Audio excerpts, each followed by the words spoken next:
കേരളത്തിൽ സമാനതകളില്ലാത്ത ഒരു ഉരുൾപൊട്ടൽ ഉണ്ടായപ്പോൾ, അതായത് വയനാട് ഉരുൾപൊട്ടൽ ഉണ്ടായപ്പോൾ, മുഖ്യമന്ത്രിയുടെ ദുരിതാശ്വാസ നിധി എന്നും പറഞ്ഞ് വീണ്ടും ജനങ്ങളുടെ മുമ്പിൽ വലിയ രീതിയിൽ സംഭാവനകൾ കൈപ്പറ്റാൻ മുഖ്യമന്ത്രിയും സംഘവും ഇറങ്ങിയതാണ്. ഇത് പലതവണയായി അദ്ദേഹം ചെയ്തിട്ടുള്ളതാണ്. എന്നിട്ട് അവസാനം ഒരു ഡയലോഗും കൂടെയുണ്ട്: മടിയിൽ കനമുണ്ടെങ്കിലേ വഴിയിൽ പേടിക്കേണ്ട കാര്യമുള്ളൂ. തൻ്റെ കൈകൾ രണ്ടും ശുദ്ധമാണ് എന്നുള്ളത്.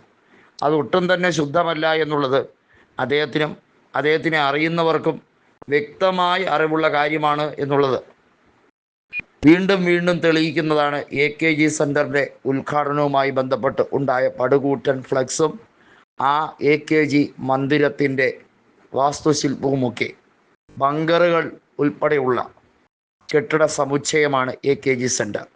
വൻകിട ഷോപ്പിംഗ് മാളുകൾ പോലും തോറ്റുപോകുന്ന രീതിയിലുള്ള 135 കോടി രൂപയാണ് ആ കെട്ടിട നിർമ്മാണത്തിന് ചിലവായത് എന്നാണ് പറയുന്നത്. പ്രളയ ഫണ്ട് ഉൾപ്പെടെ അടിച്ചു മാറ്റാതെ CPIM എങ്ങനെയാണ് ഇത്രയും തുക കൈക്കലാക്കാൻ പറ്റിയത് എന്ന വലിയ ചോദ്യമുണ്ട്. പാർട്ടി MP മാരുടെ കയ്യിൽ നിന്നും MLA മാരുടെ കയ്യിൽ നിന്നുമൊക്കെ ലെവി കൃത്യമായി CPIM വാങ്ങാറുണ്ട്.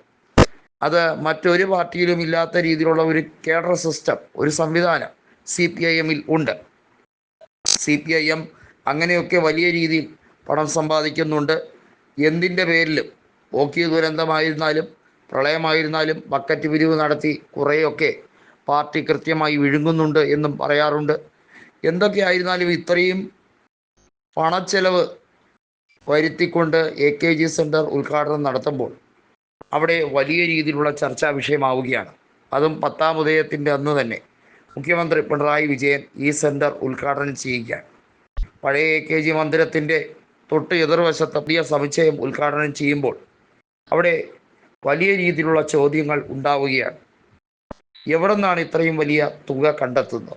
തുടർച്ചയായി 3-ാം തവണ അധികാരത്തിലേക്ക് എത്തും എന്ന് ഉറപ്പിച്ച് പറയുന്ന പിണറായി വിജയൻ എന്ത് അഡ്ജസ്റ്റ്മെൻ്റാണ് BJP-യുമായി നടത്തുന്നത്? എന്ത് ഡീലാണ് നടത്തുന്നത്? അത് വലിയൊരു ചോദ്യമാണ്.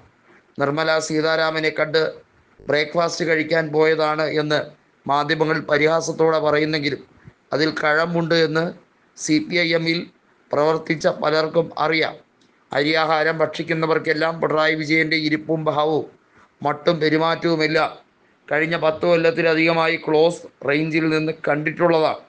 ഇത്രയധികം സുരക്ഷാ അകമ്പടി, മുഖ്യമന്ത്രിക്ക് വേണ്ടിയുള്ള പൈലറ്റ് വാഹനങ്ങൾ, ഇതൊക്കെ കാണുമ്പോൾ ഇദ്ദേഹം US പ്രസിഡൻ്റാണോ എന്ന് തോന്നിപ്പോകുന്ന രീതിയാണ്. സമാനതകളില്ലാത്ത ഒരു സുരക്ഷാ സംവിധാനമാണ്. ഒരുപക്ഷെ ഇത്രയും വലിയ സുരക്ഷ ഇന്ത്യയുടെ പ്രധാനമന്ത്രിക്കുണ്ടോ എന്ന് സംശയിക്കത്തക്ക വിധത്തിലാണ് അത്രയും വലിയ തോതിൽ കേരളത്തിൽ അങ്ങോളം ഇങ്ങോളം സുരക്ഷാ കവചം ഒരുക്കിയിരിക്കുന്നു.